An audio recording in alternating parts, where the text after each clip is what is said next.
Hi, my name is Redmoon. You can find me here on Instagram, Facebook, and Tumblr.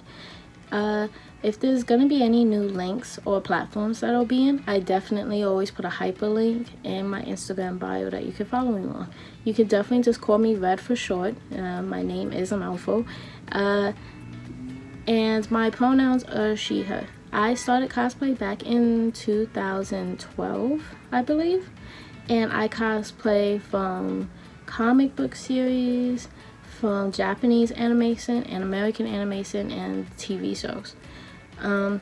Any advice that I would have for anybody starting out, YouTube is your best friend. If there is a character that you want to do yourself, somebody has probably done a hair tutorial, or if there's a prop, a very specific prop that you want to make for your character, somebody has made it. I also follow a lot of cosplayers that either put a tab in the highlights on Instagram or that they do Patreon. If you can support local artists, that's great. There are cosplayers that also do wig commissions. If you want to, pay for someone's artistic view on how they do the wig, that's even great. But not everybody can afford that, and that's fine. If you want to try to do wig tutorials yourself and you're just starting out and you don't want to spend a lot of money on an expensive wig, you can definitely try Amazon or AliExpress. But always have fun with what you're cosplaying. Do what you want. You have to be comfortable in what you're cosplaying in. The last two DC cosplays that I've done was from the Teen Titans. I've done Raven, which I'm known for, and I've also done Starfire. I had box braids for both of these characters, so when I cosplayed them I did Raven back in 2018 for New York Comic Con, and this past Comic Con I did Starfire. I cosplayed them as the entire weekend. I just did different variations of them. I do fan art variations, and I also do like canon, like from the TV shows or from the comic books themselves. I've been trying to incorporate my natural hair into cosplay, so whether it be box braids or my hair being blown out, or my hair being corn braided.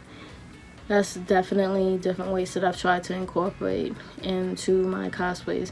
You can always find links for cosplays that I don't make myself by hand.